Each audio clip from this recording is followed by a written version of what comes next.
This is what you can do about taking control of your own health. It's a podcast for people who are interested in exploring why we get sick, as well as learning how to create bodies that are healthy, strong, fit, and disease resistant. I'm Sean McClendon. I'm a certified personal trainer, author, and health and fitness enthusiast. Thank you for joining me. In this episode, I want to talk about how do I say this? I don't feel like working out. So what? That's my topic for this podcast, and I will explain that a little further as we go into it. But before we get into that, before we get into the meat of the podcast, my featured book for this episode is my book titled "What You Can Do About High Blood Pressure." What you can do about high blood pressure is all about helping you to understand that you can do and take natural steps to improve your own blood pressure. You can. And a lot of times people don't because they don't know it, but there are various natural reasons why we get high blood pressure. And because there are natural reasons why we get high blood pressure, it's important to know that there are natural things that you can do, natural steps you can take, things you can reverse to take care of your own blood pressure. Read the book so you can get the details. You can go on Amazon.com and find what you can do about high blood pressure. So make sure you do that. Go ahead and take care of your blood pressure, man. Go ahead. Look, let me put it this way. There's too much you can do for high blood pressure for you to not be doing it. And taking medicine is not the only thing. I promise you. Always check with your doctor. I'm always going to give that disclaimer. But understand that there are natural reasons why you have high blood pressure and things you can do to take care of that. All right. Let's go ahead and get into this. All right.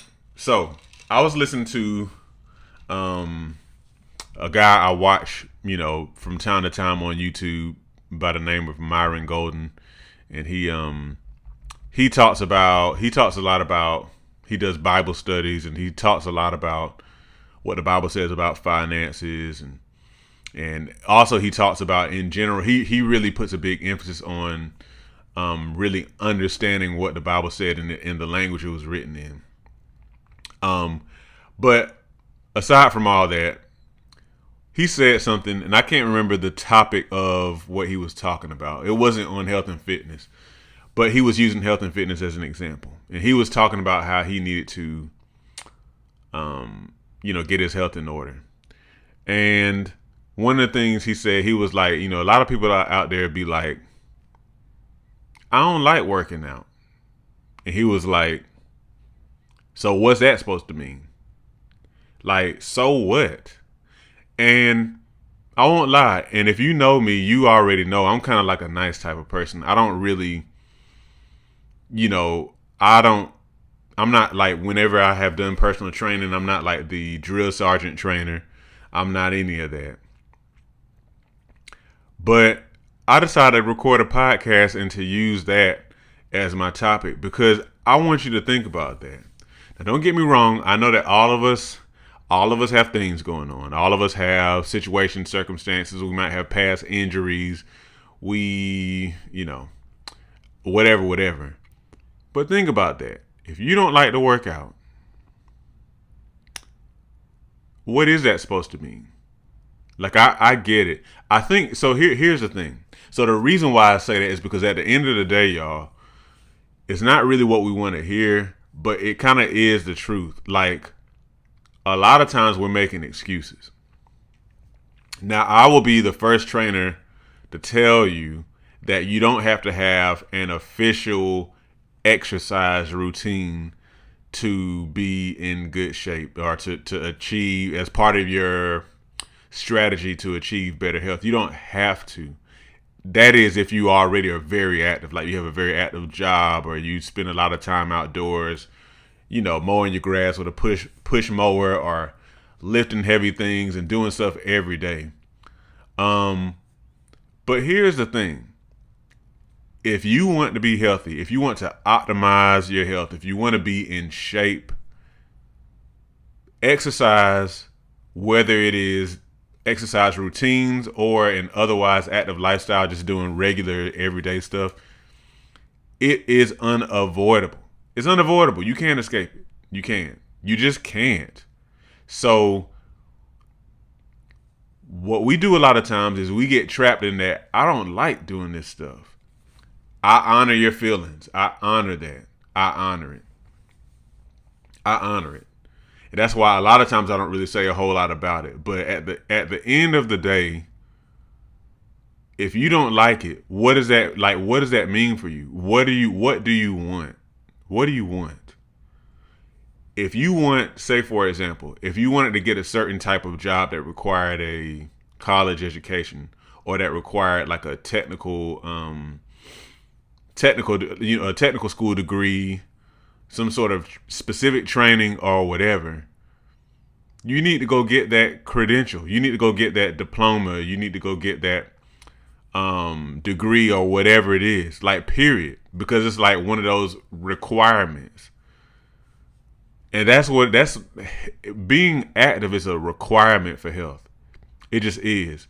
If you want to be in good shape, if you want to go to the doctor and your blood pressure is decent and your heart works well and you have, good lung capacity, you have to like do some sort of exercising of your body in some way, shape, or form. So if you get hung up on the I don't like doing it, then you kind of have a decision to make. It's either you're going to go after health stuff or you're not. And, that's just real. It's real. It's real. And I realize sometimes the way that I approach things, I'm kind of a nice kind of guy, and all of that. But like it's folks out here who are actually dying for the lack of information or for even the lack of implementation of information. So that's why I say you really have to decide what you want to do. Sometimes, people are aiming for a certain type of look, like they want to have a certain tone look or something like that, but then they don't really feel like doing the stuff. Believe it or not, I don't always feel like working out. And let me say this. Do I like to exercise? I do, but it's very uncomfortable. There are a lot of times I don't feel like doing it in the moment. But I tell you what keeps me going. What keeps me going when I don't feel like doing stuff is I like the way it feels to be stronger. I like the way that it feels to be able to control my body. I like the way it feels to I like to see my body looking a certain type of way. I like to get results or whatever. So that really, to be honest, is what drives me. But I feel uncomfortable as well. And I think that a lot of the people that you follow who, you like their physique, you like the way that they fit their clothes and all of that type of stuff. You like what they represent as far as health and fitness is concerned. And you like really admire them. I think that those people that you admire have learned to enjoy feeling uncomfortable. Because that's really the thing. It's like you learn to, even me, when I haven't done a certain type of exercise in a while, or I do a new exercise that makes me really, really sore, I actually enjoy the sore feeling because it shows me wherever I'm sore, I know that I have worked that muscle group well. And so I enjoy it. And I notice that a lot of people, when they get really, really sore, they get really kind of like, oh, I hate this. And I understand. One of the things, and I could say that this is an advantage of mine, it kind of is, but don't let it be an excuse for you if this is not the case for you. When I was younger, my dad had me and my brothers exercising with him. Not all the time, but sometimes. And so we would go run up the street, run to a certain point in our neighborhood and back. And I think it was like maybe a little more than a mile or something like that. And then we would come back into the house and do like 50 sit-ups or something. And this is what my dad had us doing. And then I ran track whenever I was in when I was in high school. And I played a lot of basketball and things like that. So like you already know that being uncomfortable is part of the thing. And you also know that when you start something, you're uncomfortable and you're out of shape and all that type of thing at first. But you know that goes away whenever you stick with it. And then also, you know that when you stick with it, you get results. These are just facts. So you may be somebody who you weren't really exposed to exercise like that. And so you want to do it, you want to get a certain type of body, you want to be your best self as far as like your health is concerned. But whenever you get started, you feel all these pains and aches and you feel stiff whenever you get up and all this stuff. And you kind of like, whoa, I don't know if I like this. If nobody ever told you, that's what comes with it. The soreness comes with it. Maybe even the awkwardness where you don't quite know how to do the move. If you've never done it before, that comes with it. But it goes away with time. It just does. So if nobody ever told you that, I'm telling you that now. You don't have to like exercise to, get whatever results. I guarantee you. Think about this. And I can't remember. It's some celebrity that I've heard say, a lady. I can't remember who it was, but she was talking about how, a lot of people commend her for her body and all this type of stuff, and like, how does she stay in shape and do all this kind of stuff? And people are just kind of wondering, how does she have that kind of mindset? And her whole thing is, it was her career. It's her career. I wish I knew who it was I was talking about, but whoever it was said it's her career that requires her to be in shape. So like, it's kind of a no-brainer for her. I need to be in shape, this type of tip-top shape, because my career requires me to be all out in the open, and showing that actually helps me in my career. So I think that the way a lot of us might think about that is like, but I still don't like working out or whatever. It's like, I still don't know how I would get that mindset.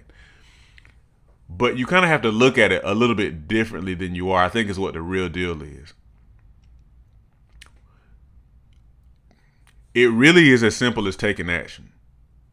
It's as simple as getting up and doing something. Not necessarily the most complicated thing you saw somebody do on Instagram, but it could be as simple as you taking a walk every day. Starting with 5 minutes a day and, just kind of like increasing that with time, getting up to 30 minutes a day, an hour a day or something like that. It's that simple. But especially if you've been off for a while, or you've never had an exercise routine, it can seem like the hugest thing, and it really isn't. It just isn't. I promise you, hear my words. Starting an exercise routine is not a big deal. It only feels that way if it's a foreign thing to you. But those of us who have had the advantage of being in an active lifestyle in the past, or that type of thing, we already know. But what I'm telling you is, don't let that be an excuse for you, because even if that wasn't your past, I'm telling you this is true. So take the action.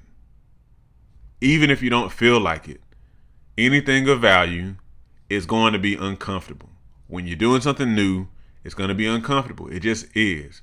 And you can at least rest assured in the fact that you don't have to start, going ham, doing something extremely difficult and complex and whatnot. Don't start off that way. Like, you progress as you go, and that'll kind of be natural. It's amazing to me that a lot of times we make things so complicated, but anything that you've done in life, if you play piano, or if you ride a bike, if you've ridden a bike before, or learn how to type, or anything that you've kind of learned in your life, if you remember, and if you're honest with yourself, you remember that it started slow. You weren't as good as you are now. You weren't. And it's the same way with exercise. You start slow. You start somewhere. And then somewhere along the way, you kind of start to get ideas for other things you want to do, things that you actually are interested in. And you kind of go from there. So like, what I'm trying to help you to understand is, when you get caught up in that whole, I don't feel like exercising, I don't feel like it, you got to be careful. You got to be careful to not be building a wall that is preventing you from being your most healthy version of yourself, your physical body. You gotta be careful of that, because nobody says you have to like something, to do it. You don't have to like something especially if it's something that's going to be beneficial for your life, you don't have to like it to do it. You don't. You just need to be able to make that decision to say, exercise is good for me. I don't necessarily like it, But here's the thing, and I'm gonna wrap this up pretty soon because there's no need for me to go on very long with this. Unfortunately, a lot of the things that we like to do are things that are like, they feel good in the moment, but they're detrimental to our health. They're like literally subtracting health. For example, movie marathons. I'm not saying that's bad all the time. My point is, if that's something that you do all the time, playing hours of video games or watching hours of movies, time that could be spent at some point investing in your physical health. If you're doing that, you're subtracting health from you. You're literally harming yourself. In theory, you don't really want to do that. Deep down on the inside, you don't want to sow seeds of disease. You don't really want to, but it feels good in the moment. Now, I'm not saying that to like condemn you or anything like that. I'm just trying to help you to understand kind of like the mechanism kind of behind the scenes that's at play. That it really is as simple as taking action, going ahead and starting something, going ahead and starting a walking routine, or joining a friend for an exercise class, or, going and lifting some simple weights, investing in like an exercise DVD or an exercise program on YouTube or something like that. It really is that simple. Don't make it any more difficult by blocking yourself, by getting caught up in I don't feel like it. Because if you just stop, just hear me. If you just stop and really, really think about that, you end up kind of like deleting or how do I say this? You end up separating yourself from the things that you truly want and that you truly would like to go after, because you kind of like that feeling is kind of like setting up a wall, kind of like a stronghold, to be honest. Okay. So, but understand, the people who have the results, the health, the physique that you want, they got that probably by doing things they didn't want to do constantly. And get this, if they happen to be among the few who actually do like to exercise, they learn to like it. They learn to, but for different reasons than you might be thinking. They're not just like loving punishment. They learn to enjoy it because of what it does for them and how it makes them feel and how it allows them to use their body in youthful ways and stuff like that. Okay? So don't get caught up in the excuse of like you don't feel like it. I say this with love. I really do. I really, really do. Okay? All right, so that's all I have. This is all I have for this episode of what you can do to take control, what you can do about taking control of your own health. So if you find it helpful, I invite you to subscribe here on YouTube, Apple Podcasts, wherever else you find this podcast. Feel free to leave a comment. Make sure you like this if you're on YouTube, all that type of thing. Don't forget to get your copy of What You Can Do About High Blood Pressure. The link is in the description. If you want to join my email list, go to SeanMcClendon.com/subscribe, which is also in the description. Thank you. Remember, your doctor's not responsible for your health. You are. God bless you.